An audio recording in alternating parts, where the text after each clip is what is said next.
Welcome to the Grace and Grit podcast, made for women who want their healthiest years to be ahead of them, not behind them.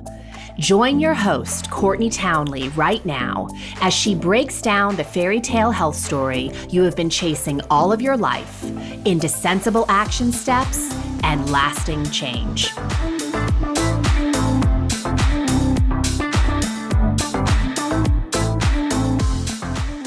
Hello, my friends. Welcome to the Grace and Grit podcast. This is your host, Courtney Townley. Thank you for being here. Now, for those of you who are regular listeners of the show who keep up with every new episode, I want to tell you from the outset of the podcast today that on May 22nd, which is just a few days away from when this episode drops, I am hosting my 5-day consistency code crash course. This course is the very thing that I ask all of my private clients and all of my Rumble and Rise members to go through first when they start working with me. So if you are someone who has ever considered working with me as a private client or becoming a Rumble and Rise member, you can think of this as sort of initiation week. This is the gateway to all of the work that I teach. And even if you never work with me on either of those levels, you never become a private client, you decide that you never want to join Rumble and Rise, here's what I can promise you will walk away with from this course. You will walk away with less overwhelm about what to do next in order to move your life to higher ground. You will be very crystal clear on your next action steps. You will walk away with strategies that you can employ on the days that you don't feel like showing up to do the work that you've called yourself to do. And let's be honest, there's a lot of those days. And most importantly, you're going to walk away with this 4-part framework that you will be able to recycle over and over again throughout the rest of your life to make sure you are traveling in the direction you intended to go. So I know that sounds like a lot of big promises, but I assure you, you will walk away with all of that and more. So you can get yourself registered at graceandgrit.com/crash course. Now, today we are going to talk on the show about health in the face of dis-ease. Because health and dis-ease often feel at odds with each other, like the two can't coexist, and yet they do all the time. Dis-ease or disease sucks. No one's going to argue that. And it's a fact of life. Sometimes dis-ease is going to show up for you in the form of a relationship challenge, maybe a financial hardship, the loss of a loved one.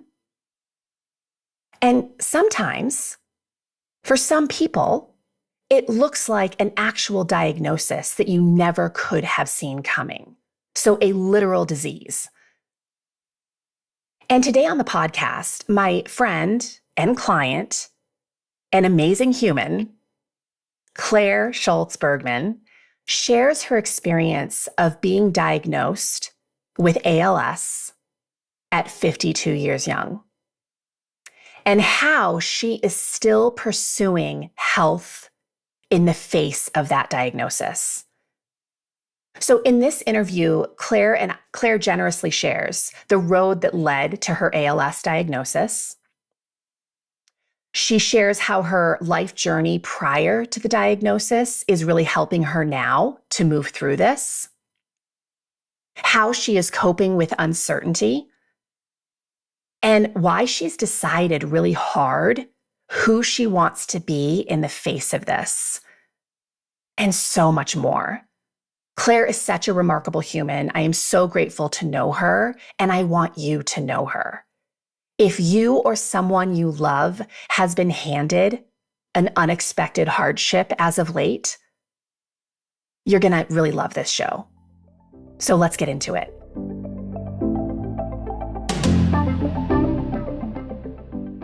Claire, welcome back to the Grace and Grit podcast. Hello. How are you? I'm good today. Thank you. Well, good. Now, this isn't your first time on the show. No, and it's so funny because I never thought I'd do a podcast, and now here I am again. I know. And isn't this your third time? Yeah. So good. So for listeners who may not be aware, you came on once, I think, to talk about your experience inside of Rumble and Rise exclusively. Yep. You came on to talk about Atomic Habits because you are actually hosting Grace and Grit's first ever book club, which is going amazingly well. Yes. Yes. And on that note, I'm just going to do a plug right here and right now, because this has just been an awesome experience for the people attending this book club. It's been an 8-week journey. And you, in the fall, are planning on tackling Emotional Agility by Susan David. Yeah. So I know people who are longtime listeners, just that might really pique their interest because it's a book that we talk about a lot on this show.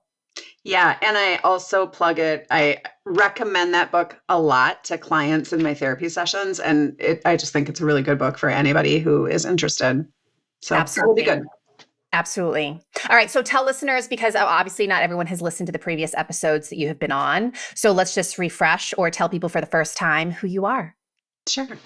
So my name's Claire. I am from Madison, Wisconsin, and I am a member of Rumble and Rise, and I am a therapist, and I'm a mom of 2 adult children, and I'm a wife of 30 years.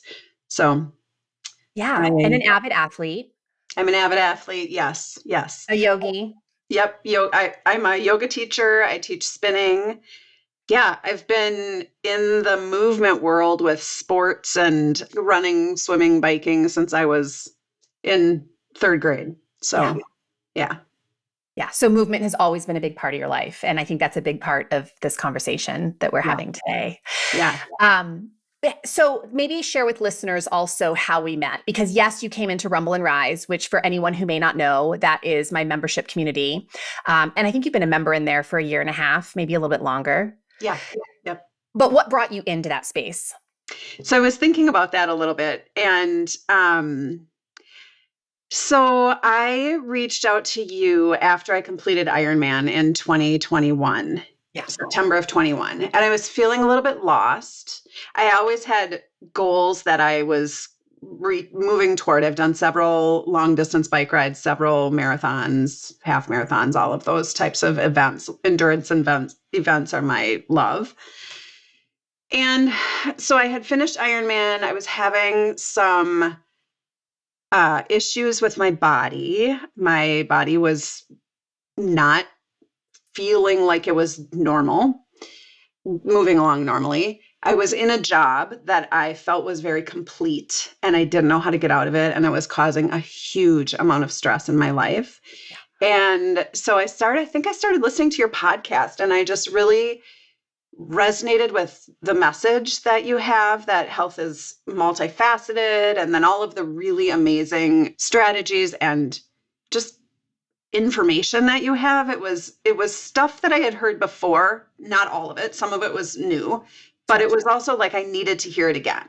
And so then I reached out and we did private coaching, and I really feel like you and this community have brought me back to myself.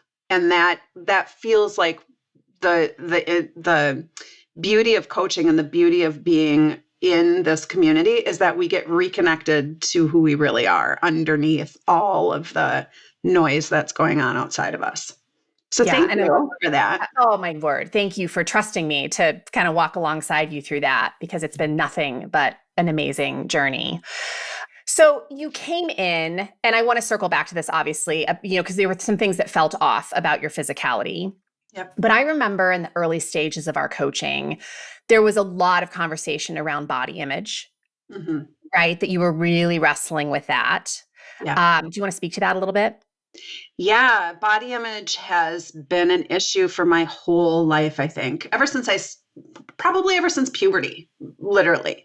Just the messaging that comes across from society about how a girl and then woman should look, and how, it just, I heard it and I internalized it. And so it's been an issue for my whole life. And so it's also been like having an inner mean girl standing on my shoulder and telling me what she thinks I should do, and all of the shoulds, which I actually think is a swear word.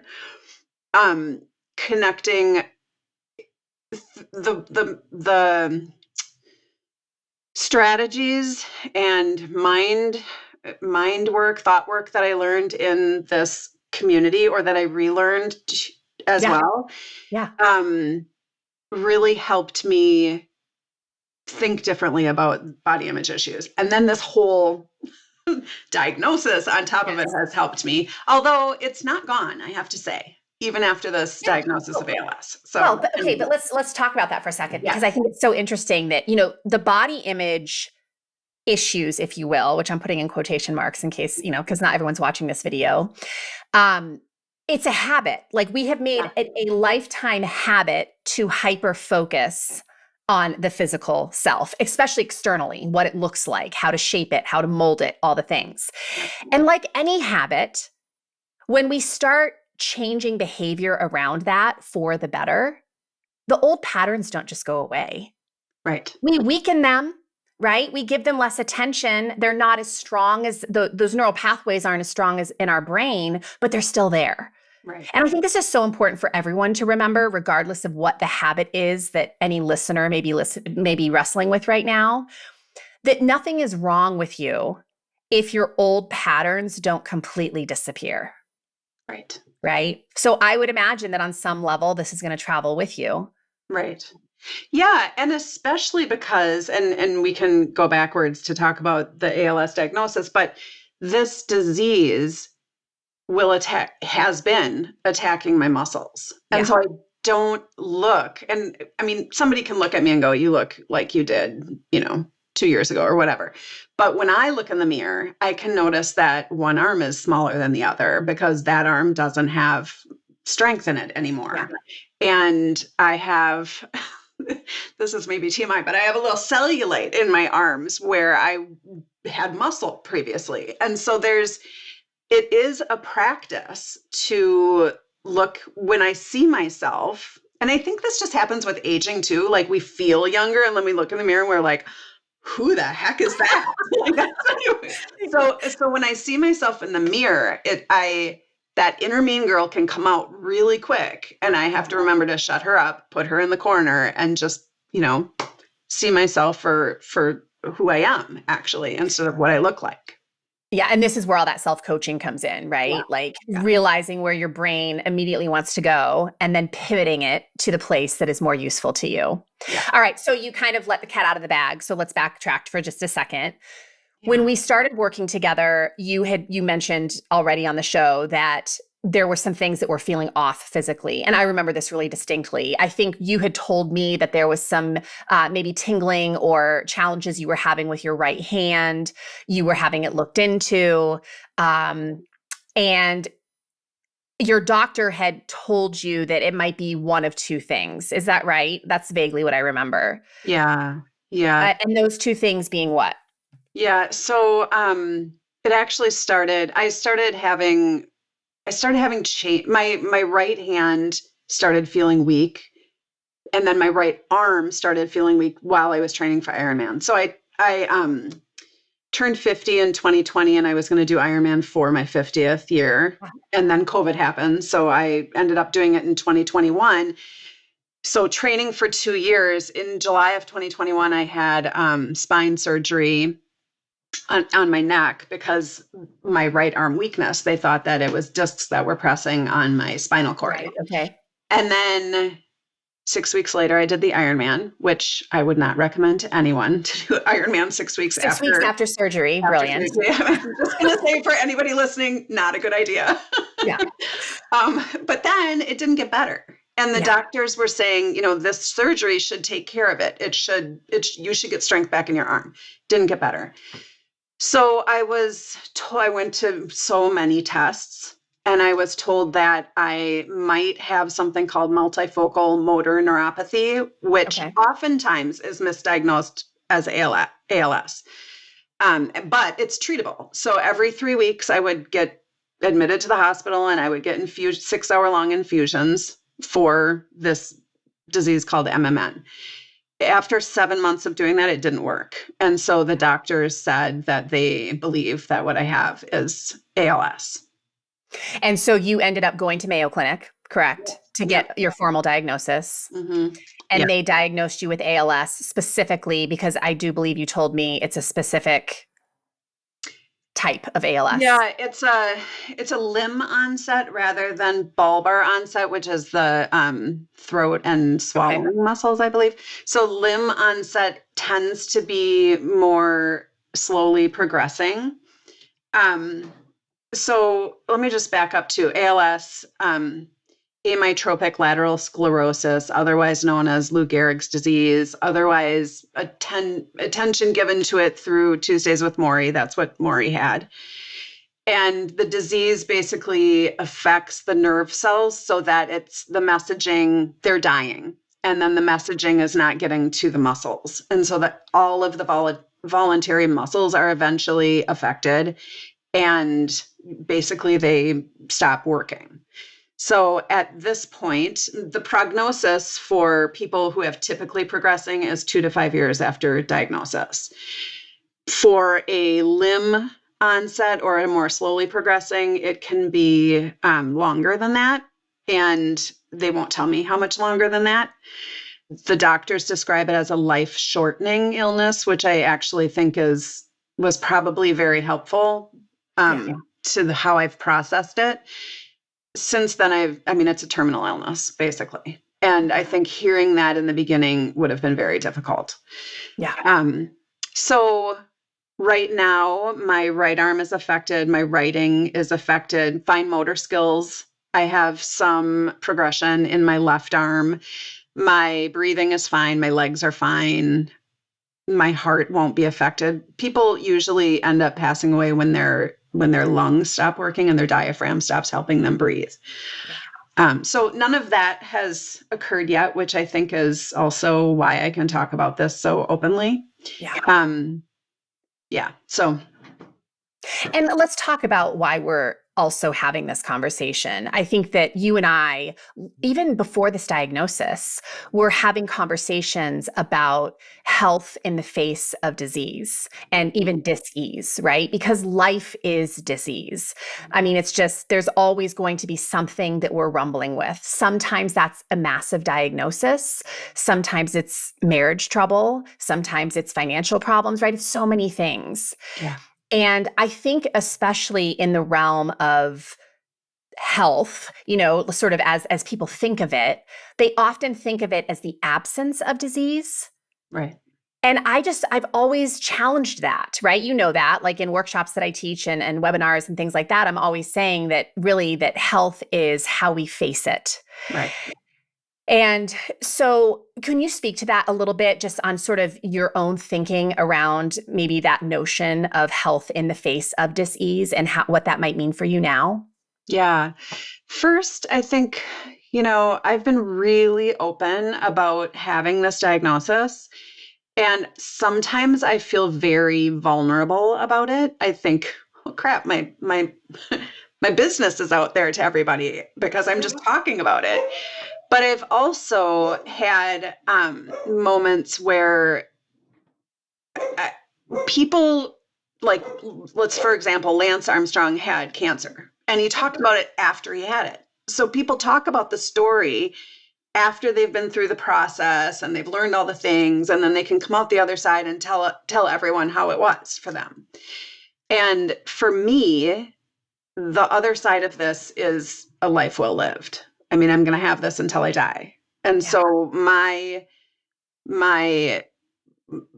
mission, and the reason, not, I don't know if mission's the right word, but the reason that I keep talking about it is because I want people to know that whatever it is that they're going through, probably somebody else is going through something too. And if you talk about it, you might connect with somebody, and it allows people to think about their situation a little bit differently. Yeah. There's no way that I'm ever going to pretend that this isn't a really scary diagnosis that is serious. But I also know, just like you said, that other people are going through things that feel like they're terminal and feel like it's like, oh my gosh, the end of the world. My husband just died, or I'm getting a divorce or whatever. And if we can face it and talk about it and also think about it a little bit differently, I think that it can help walk us through the process of it. I have to say this. I don't cuss on the show very often, but I think it's one of the shittiest things ever that you're having to rumble with this, right? And I wish so much that we could all take it from you. That being said, it is your reality. It Yeah. is your curriculum for whatever reason, right? Right.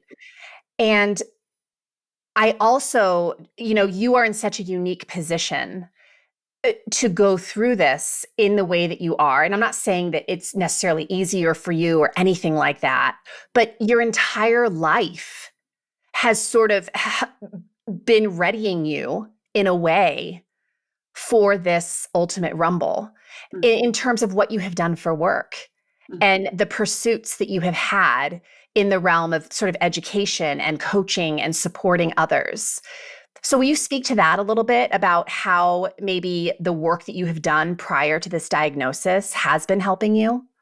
Yeah, yeah. So I've been a therapist, mostly working starting out working with people who had HIV and AIDS. So Oh, that, I interesting. I didn't mean, know that. Yeah. that's, you know, huge diagnosis right there. But then moving into the adoption world and watching, birth parents walk away from the hospital without their baby, and then watching the other side of that with families being built. And it's what is Glennon Doyle calls it brutal. It's a beautiful, brutal thing that's happening to people in both of those situations. And so it's watching people make decisions that are aligned for their authentic self, like the decision that feels right for them in any of these situations, living their life by design. Basically, we talk about that a lot. Um, that that's the work that I've been doing with people, helping them kind of find their truth and then move forward in it. But then even more, 5 years ago, my dad died suddenly. And that was a horribly traumatic time for me in my life. It was very unexpected. And I think that prepared me for this too, because I feel like going through that personally really has taught me that there's just nothing that's guaranteed. And so we take what's put on our plate and we move through it with as much grace as we can, knowing that it's not always going to be graceful. I use a lot of swear words, often around my house. Yeah. So I drop things multiple times a day, and if anybody's in my vicinity, they might hear some comfortable or colorful language. But it's just kind of relaxing the expectations and moving forward with what is, in the way that feels the most aligned with who I am as a person, which is I would rather be loving than fearful. I want to move forward in my life with an open heart and, connecting with people and sharing stories and, talking real talk than being afraid that, somebody's going to think something of me because of, whatever I might say or however I might look or whatever. Yeah.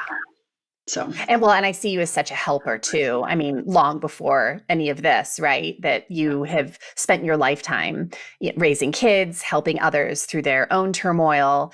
And in a way, like you were saying earlier, the sharing, although it feels vulnerable, it is also a way of normalizing the human experience that we do have to talk about it. yeah. And so I'm so grateful because I know you've been very vocal in the community about the things that you're wrestling with, which I think really puts a lot of things in perspective and helps another woman sort of look at her challenge through a different lens. Yeah. And that's what conversation does. Yeah. And I think either people have said to me, well, my challenge, whatever it is nothing compared to yours. And I just don't agree. I mean, I have this, you might have that. Yeah. In the realm of let's compare challenges, like who wants to do that game? And so Yeah. really it's about what are you facing right now that you could maybe tweak the way that you're thinking about it or do something that feels like you have some control in the matter. Yeah. And, you know, doesn't matter what somebody else's challenge is. This is what you're facing today. 100%. 100%. Yeah. I have a friend years ago who her son passed away. I think he was 13. And she was sitting in a restaurant by herself and really just in the thick of grief. And this woman who she didn't really know, but was kind of she knew her around town, came in and sat down for a minute. And the woman had no idea what she was going through. Like, I don't think she had any clue. And she was just going on and on about this difficult customer where she worked and my friend in her grace was just like, that's her paradigm. That's her reel right now. That is her rumble, you know? So yeah, I totally get what you're saying. I think that sometimes people want to spare me their like difficult customer of the day or whatever. Yeah, sure. And, you know, I'm like living ALS. And so obviously I think about it every single day, multiple times a day. And so sometimes maybe talking to me about your unhappy customer is like a relief, you know? So I think, I think we don't even realize that when we're talking to people, like maybe actually I can talk about this because, you know, the thing that seems bigger might, you know, there might need to be a little relief from that. So anyway. I love what you said earlier too about just kind of like deciding, right? Like we talk a lot in Rumble and Rise about life by design and really deciding your standards for life and then deciding hard on how you're going to show up in dedication to that. Yeah. So you have decided hard to be a person who is more committed to love than fear. Yeah. What else? Like I said in the beginning, to get the inner mean girl off my shoulder. I named her Chip, by the way, like chip on your shoulder. I get to flick her off every once in a while. What a great name. Yes, I might have to borrow that. So like, you know, choosing the thoughts that I want to live by and not letting the ones that are actually just habitual come in. But then also, and this is where the multifaceted health comes through, is, you know, it's the mind, it's doing things that actually bring me challenge, which meant having to leave the job that I had been doing for almost 20 years and now doing something else that I feel much more I love and I feel much more challenged by. But it's also paying attention to what I'm putting in my body. Like, you know, I'm not 100% great about all of it, but I'm also just like making choices to be as healthy as I can be physically, going to sleep on time, drinking water, eating whole foods, all of those different things, because, you know, I can only think that would be helpful. Yeah. And isn't that interesting from like where I met you, where it was kind of like pursuing those things, not exclusively, but in part because we want to look a certain way. Yes. Right. And now being in such a radically different place where it's in dedication to something so much bigger. Yeah. Yeah. Yeah.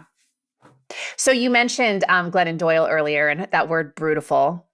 And so obviously, I don't think we need, like, there's a very common understanding of the brutal part of this, right? But what has been sort of what have been the bright spots? Like, what are you learning about you or about connection or about life itself by going through this? Yeah. I think so. This is so funny because I'm a mindfulness coach too. And I mean, I have a certification in that.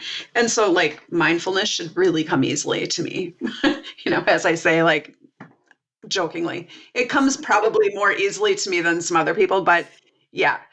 So one of the things that I have really noticed myself doing is being really present. Like, I would have to intentionally be present previously. And now I feel like I'm catching myself being present. So this morning I was out on my bike and I was just like, I think I would have been in a different mindset. I would have been thinking about things. And instead I was just enjoying the day. I was watching the birds go by. It just is a different I'm showing up differently, I think, in my life.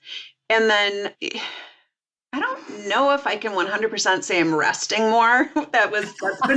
That's been an issue for me for it's I like to keep going, but I am being better to myself when I feel tired. I am saying, you're tired. And actually having the disease is probably helping me be a little more kind to myself when I'm tired because I know I have to rest. Yeah. Does that answer? It's so interesting because I feel like so many of the things that, were sort of the issues at the beginning have really sort of been just pushed off into the far. And I'm not saying that they aren't somewhat an issue anymore, but like the job, you finally let go of it, Yeah. right? The Yeah. body image stuff isn't all consuming. Yeah. And, and I know you've talked to me before, like now I really get to become sort of a yogi because that is the practice Yeah. of presence and acceptance and all the things that are certainly this invitation. Yeah. Yeah. And so, there's still, we talked about at the very beginning how some of these habitual things are still here. And being in a yoga class, teaching yoga is totally different. I love it and I feel really connected with my students. I love it. Being in my yoga class is pretty difficult for me because I used to be able to do all the things and really easily. Yeah. And now it's hard for me I can't do a chaturanga. I can't lower down in a push up and push back up. Um, it even is hard for me to hold my arm over my head for a period of time. Yeah. And so it it has caused, I feel that envy at other people who are able to do things really easily. And then I have to remind myself that, this is where I am right now. And I think I said to you before, like, this is the most yoga that I've ever practiced because it is standing in what I can do now and breathing through it and being kind to myself. And, I remember being in the room when the doctor told me that I had ALS, and the feeling of wanting to just plug my ears and run out of the room was really strong. But sitting there and listening to that and asking questions, which thank God my husband was there because I don't think I heard anything after, But that also is the practice of yoga. And I think that also is how we are healthy in our lives, is that we are able to just be asking for help when we need to get help, which is, having my husband come with me to these appointments, but also just like be in the thick of it without running and screaming from the room, because we know that we can handle whatever is put on our plate, even though at the moment it probably doesn't feel like it. Yeah. It's such a powerful thing to remind everybody of. And so on that note, for someone who might be listening today to this, who is obviously in their own rumble and who isn't, to be honest, I mean, everyone has something, but specifically people facing their own diseases in life, like what would you say to them?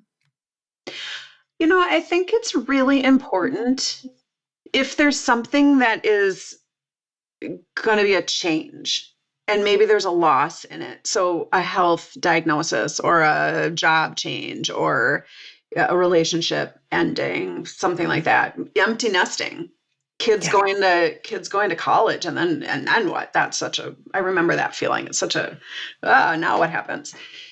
There is some kind of benefit in recognizing the grief and the loss that's happening and feeling that as much as possible, because feeling it instead of pushing it aside by numbing, by whatever else we can choose to do, is the thing that's going to help us get through it. And then finding the person or the people that are supportive, that will be there, that you can talk to, that aren't afraid to talk about your rumble with you, that will talk really plain talk with you, ask questions, and aren't afraid about it. I think that's really very helpful. And then just knowing, we don't have control in any of it. We have some kind of guides that we can give to ourselves with the way that we take care of our mental health and our physical health and spiritual health, but we don't really have a say on how things are going to go in our life. Yeah. Keeping that in mind, I think. So where is the research with ALS? Like, we don't have a cure, obviously. Yeah. There is treatment. Like, are there treatments that you're engaged with right now that help to maybe delay the onset, or? Yeah. So I'm not really sure. I don't know how close there's no there's no cure. Okay. And Yeah. there are three medications that I'll start with the letter R. So don't ask me what they are because I get confused about all of them. I'm on all of them. Okay. They are one is not expensive. The other two are very expensive. One of them is $10,000 a month if you don't have insurance. There's some pretty good programs out there. So I actually only pay for one of the medications, which is like $8. It's really not expensive. They're not easy to take. And one of them is actually really awful. And so besides having to take, I never took medication prior to this. I took some Advil if I had a headache, but that was about it. Yeah. So besides having this, periodically the meds will be delivered to my door. And then I have to take this very horribly poisonous tasting medicine twice a day. And the treatments are, they can't tell you for sure if they will help. And if they do help you, they will only probably help you for a period of 3 to 6 months. So they're not great. The treatments aren't great.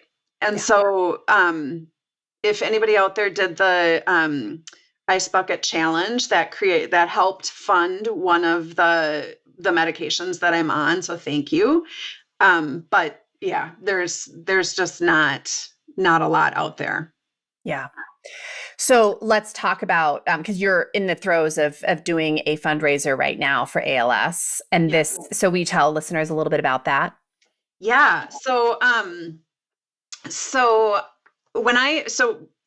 back when I thought I had multifocal motor neuropathy, I met a man from New Zealand who was doing a biking fundraiser to raise money for that. And I was jumping on that bandwagon because distance cycling was what I want to do.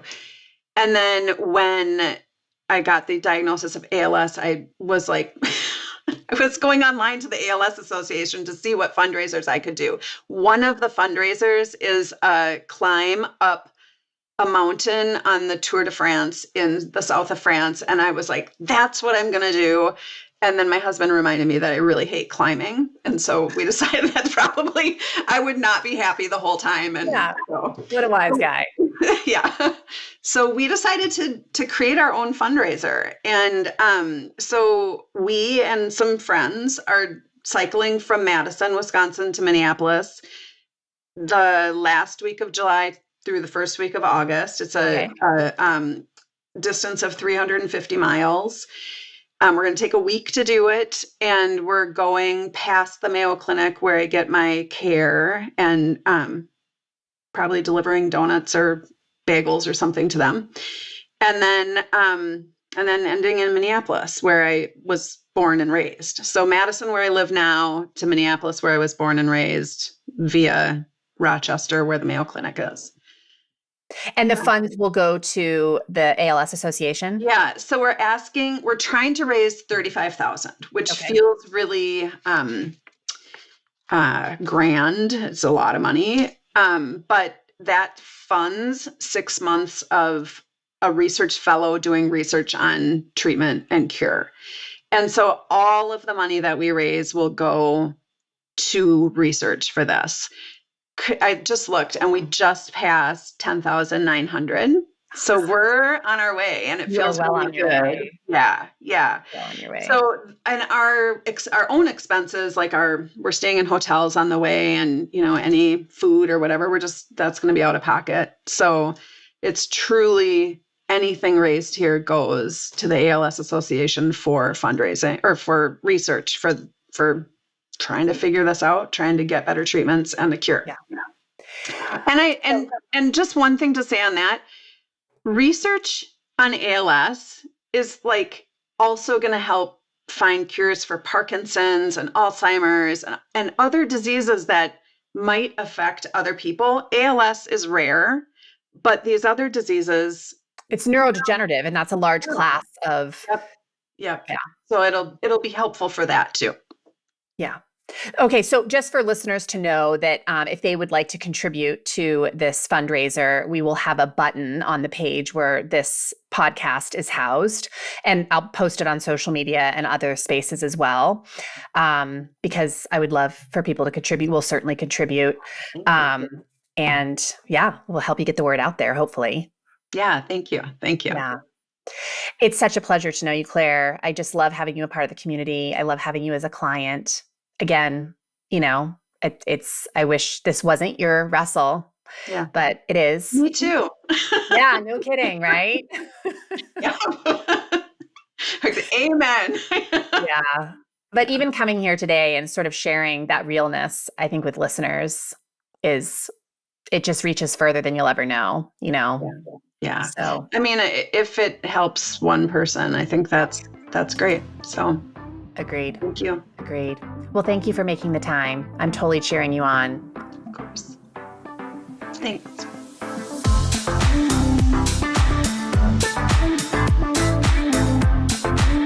Thank you for listening to the Grace and Grit podcast. It is time to mend the fabric of the female health story.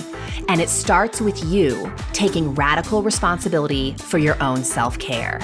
You are worth the effort. And with a little grace and grit, anything is possible.